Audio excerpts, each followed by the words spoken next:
Imagine this. You're in what you think is the perfect relationship, the kind where every day feels like a dream. But then, one tiny crack appears, and before you know it, your whole world shatters. That's exactly what happened to me.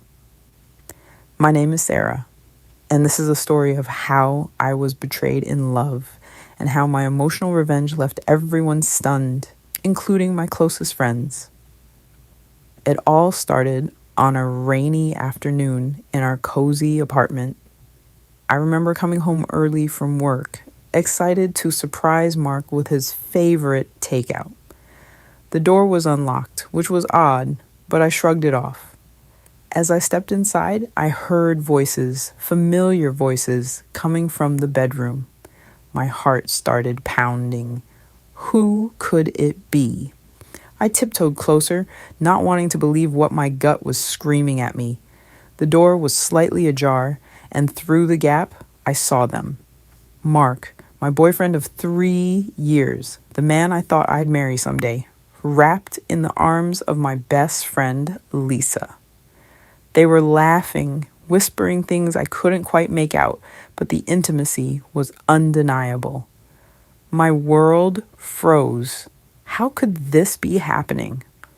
Lisa, the girl I'd known since college, the one who'd been my confidant through every heartbreak before Mark.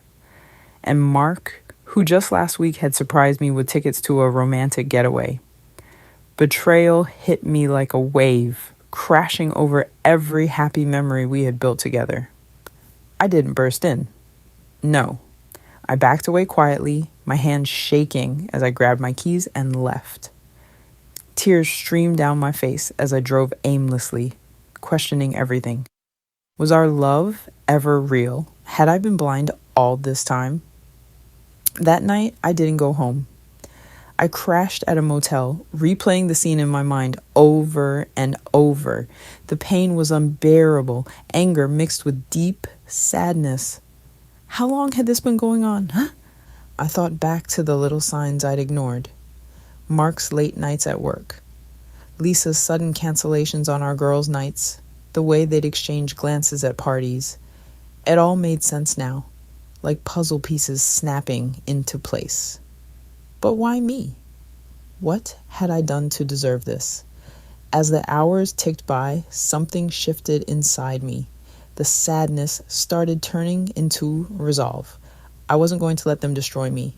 No, I was going to make sure they felt the weight of their actions. But how? Revenge wasn't something I ever thought I'd seek.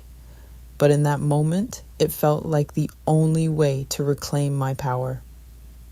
The next morning, I returned home as if nothing had happened. Mark was there, acting normal, kissing me on the cheek like he hadn't just stabbed me in the back. It took every ounce of strength not to confront him right then. Instead, I smiled and played along, all while my mind raced with questions. Who else knew? Did our friends suspect? Our circle was tight. Mutual friends from work and college. Lisa had been part of every gathering, every celebration. The thought of her betraying me like this made my blood boil, but I kept it hidden. I needed time to process, to plan. Little did they know, this was just the beginning of a story that would leave everyone speechless. As days turned into weeks, I started gathering evidence. Subtly, of course. I checked Mark's phone when he was in the shower. Messages from Lisa, full of hearts and secret meetups. Photos they shouldn't have. It hurt to see, but each piece fueled my determination. I confided in no one, not even my sister. This was my battle. The suspense built inside me like a storm ready to break. What would I do with all this? Confront them privately? No, that wouldn't be enough. They had humiliated me in secret. I wanted the truth to come out in a way that exposed their lies to everyone who mattered. Our friends had always seen us as the perfect couple. Now, they'd see the ugly truth. But let's rewind a bit. How did Mark and I even get here? We met at a coffee shop downtown, bumping into each other literally, spilling lattes and laughing about it. From that clumsy start, we built something beautiful. Dates turned into weekends away, then moving in together. He was charming, attentive, always knowing how to make me smile. Lisa was there from the beginning, cheering us on, or so I thought. Looking back, maybe there were hints of jealousy in her eyes, but I dismissed them. Friends don't do that, right? Wrong. The betrayal cut deeper because it came from two people I trusted most. As I sat alone one evening, staring at the evidence on my laptop, a plan began to form.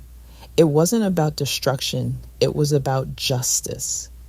I wanted them to feel the shock I felt, the isolation, the regret. And oh, how sweet that revenge would taste. The emotional toll was heavy. Nights were sleepless, filled with what ifs. What if I had seen the signs sooner? What if I walked away without a fight? But no, I couldn't. This story isn't just about pain. It's about rising from it. Let's go back to where it all started, the foundation of trust that Mark and Lisa so callously shattered. It was a crisp autumn day when I first met Mark. I was rushing to work, latte in hand, when we collided at the coffee shop door. Hot coffee splashed everywhere, but instead of anger, we both burst out laughing. "Well, that's one way to start the day," he said, his eyes twinkling with amusement. From that moment, I was hooked. He helped clean up the mess, bought me a new drink, and by the end of our chat, we had exchanged numbers. It felt like fate. Our first date was magical. He took me to a little Italian restaurant overlooking the city lights. We talked for hours about our dreams, our families, our favorite movies. Mark was a marketing executive, ambitious but kind-hearted. I worked as a graphic designer, creative and a bit dreamy. We complemented each other perfectly. Within months, we were inseparable. Weekends were spent hiking in the mountains or cozying up with movies. He surprised me with handwritten notes, little gestures that made my heart flutter. "You're my everything," he'd whisper, and I believed him. Enter Lisa. She'd been my best friend since freshman year of college. We bonded over late-night study sessions and shared heartbreaks. She was the bold one, always pushing me out of my comfort zone. When I introduced her to Mark, she was thrilled. "He's a keeper, Sarah," she'd say, organizing double dates with her then-boyfriend. But that relationship fizzled out, and Lisa stayed single, often joining us for outings. Our trio became a staple. Barbecues, game nights, vacations. Friends envied our bond. "You guys are like family," they'd comment. Little did I know that family was about to implode. As our relationship deepened, Mark and I moved in together. We found a charming apartment with a balcony where we'd sip wine and watch sunsets. Life was blissful. We talked about the future, marriage, kids, a house with a yard. Mark even started hinting at a proposal. "Someday soon," he'd tease. Lisa was my go-to for advice. "Do you think he's the one?" I'd ask. "Absolutely," she'd reply, hugging me tight. Her support meant the world. But now looking back, I wonder if her enthusiasm was genuine or a mask for something darker. Conflicts were rare, but when they happened, we resolved them quickly. Like the time Mark worked late too often and I felt neglected. We talked it out, and he made more effort. Lisa mediated once, saying, "You two are too good to let this slide." Her words seemed wise then. Our friends' circle grew. Colleagues like Tom and Emily, who hosted parties where we'd all laugh until dawn. Mark and I were the couple everyone aspired to be. Goals. They'd post on social media with our photos, but subtle changes crept in.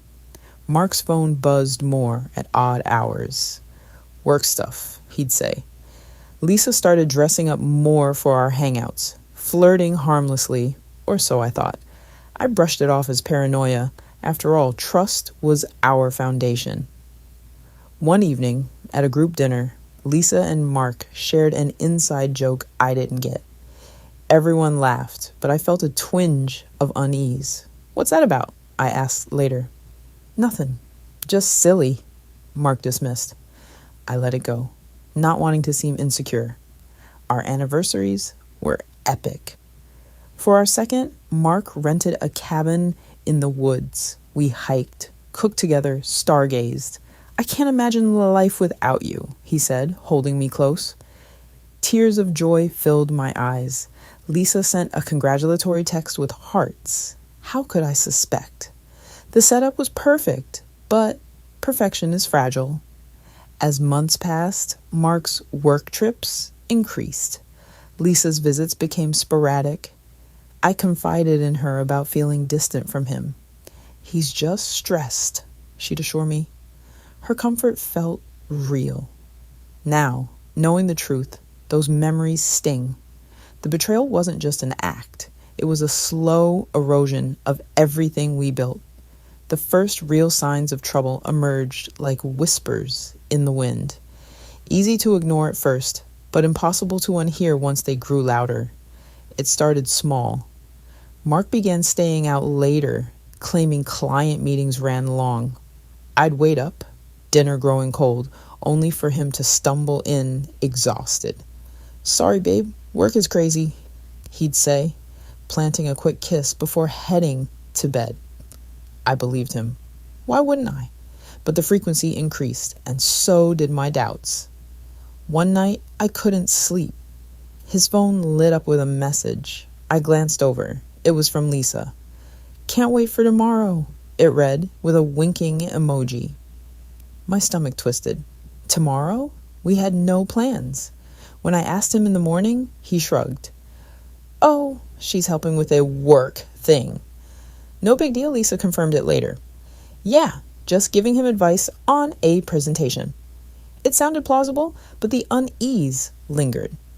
Our friends noticed too. At a barbecue, Emily pulled me aside. "Everything okay with you and Mark?"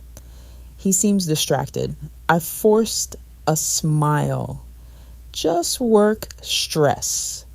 But inside, questions swirled. Was I overthinking? The conflict escalated during a weekend getaway. We planned a romantic escape, but Mark canceled last minute. "Emergency at the office," he explained. Devastated, I went alone to clear my head. While there, Lisa texted, "Heard about the trip? Want company?" She joined me, and we spent the days talking. "Mark's lucky to have you," she said. Her words soothed, but why did she seem so eager? Back home, Mark apologized with flowers.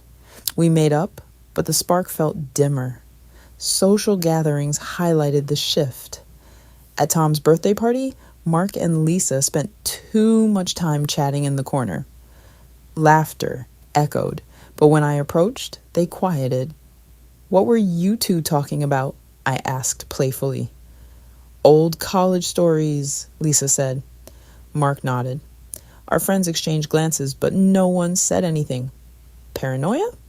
Maybe. But the emotional strain built. I felt isolated, questioning my worth.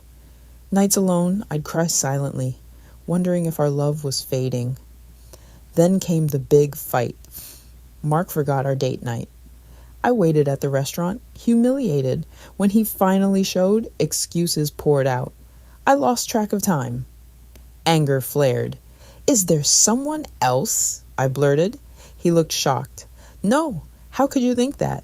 We argued, tears flowing. Lisa called later. "Heard you fought. Want to talk?" I poured my heart out to her. "He's pulling away." She listened, advising patience. Little did I know, she was the cause. Work suffered. My designs lacked inspiration. Focus eluded me. Friends tried intervening. "Talk to him," Emily urged. I did, but Mark deflected. "I'm fine, just busy." The conflict simmered, unspoken tensions mounting. One evening, I found a receipt for a hotel. Dated a night he was at work. Heart racing, I confronted him. "Client dinner," he insisted. Doubt gnawed at me. Lisa's behavior changed too. She avoided eye contact, canceled plans. "Busy with dating," she'd say. "Who?" She was vague. Our trio outing stopped. Friends whispered, "Something's off." The emotional weight crushed me. Sadness, anger, confusion. Was our perfect life crumbling? I clung to hope, but deep down, I knew something was wrong.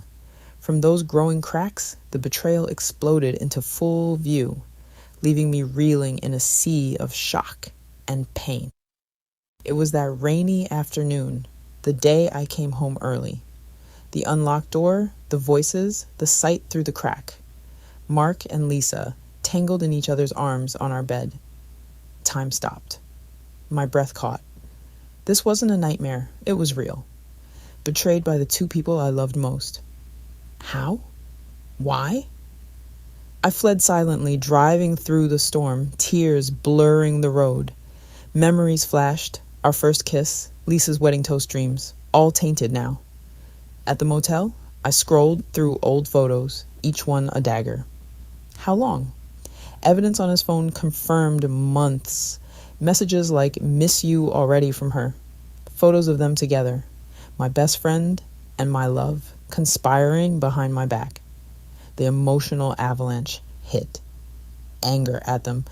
Sadness for lost trust. Shock at the deception. I felt foolish. Blind. Friends had hinted, but I ignored.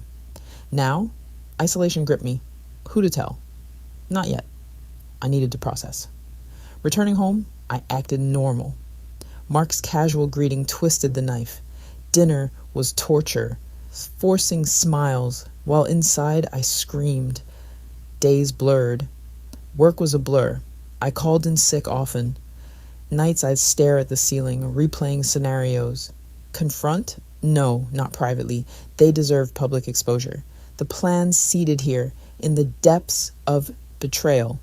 Lisa called, acting innocent. "Haven't seen you. Everything okay?" Her voice, once comforting, now grated. I kept cool. Busy. Suspense built as I gathered more proof. Emails, location data. Each piece fueled rage, turned resolve. The betrayal didn't just break my heart, it shattered my sense of self. I questioned every interaction. Was Lisa's friendship ever real? Mark's love? The pain was physical, chest aches, lost appetite. I walked parks alone, seeking solace. Strangers, happy couples mocked me. Home felt like a prison. Mark's touches repulsed me, but I endured for the plan. One night, I overheard them on the phone. "She's clueless," Lisa giggled. Fury boiled. They thought me weak. No more. I started journaling emotions, turning pain into power. Friends' parties I attended alone. Mark busy. Whispers grew. The betrayal's ripple affected all. With the betrayal fresh and raw, my mind shifted from victim to strategist. Revenge wasn't about hate, it was about reclaiming dignity. I needed a plan that exposed them without crossing lines. Emotional, dramatic, stunning our friends. First, I documented everything. Screenshots, timelines. Hidden in a secret folder, it became my arsenal. I acted the part of the oblivious girlfriend. Mark noticed nothing, too wrapped in his secret. Lisa texted less, but when she did, I replied warmly, lulling her. The suspense of secrecy thrilled me amidst pain. What would the reveal look like? A group event, our annual Friends reunion party. Perfect stage, everyone there, unsuspecting. I planned meticulously. Invitations sent, venue booked under pretense of surprise for Mark. Our love story celebration, I called it. Irony fueled me. Meanwhile, I prepared a presentation, slides of evidence, narrated story. Not vicious, but truthful. This is what happened, it would say, letting facts speak. Emotional triggers surged, anger gave energy, sadness, motivation. I confided in no one, building tension alone. Nights I'd rehearse speeches, imagining their faces, shock, regret, justice. To ensure impact, I subtly gathered allies. Casual talks with Emily. Hypothetically, if betrayed, what would you do? Her advice inspired. The plan evolved. During toasts, I reveal. Cliffhanger questions in mind. What if your best friend stole your love? As the party neared, nerves hit. Doubt crept. Too much? No, they deserved it. This revenge would heal me, teach them. As the days leading up to the party ticked down, it was a whirlwind of hidden emotions and careful preparations. I kept up appearances with Mark, cooking dinners and sharing laughs, all while my heart raced with the secret I held. He had no idea what was coming. Lisa RSVP'd. Yes. Excited for the celebration? The irony almost made me smile bitterly. Our friends buzzed with anticipation, texts flying about outfits and gifts. Little did they know, this night would change everything. I spent hours perfecting the reveal. The slideshow included timelines, dates of their meetups overlapping my lonely nights, messages blurred for privacy but clear in intent. A voiceover script in my head. I trusted you both, and this is how you repaid me. Emotional, not accusatory. I wanted sympathy, not pity, strength in vulnerability. Tension mounted. One evening, Mark and Lisa nearly caught me. He left his phone. A text from her popped up. I snapped a photo quickly. Close call. Adrenaline surged. Friends sensed my stress. Tom called, "You okay?" Seemed tense. Just party planning, I lied. The moral dilemma weighed. Was exposure right? But betrayal's pain justified it.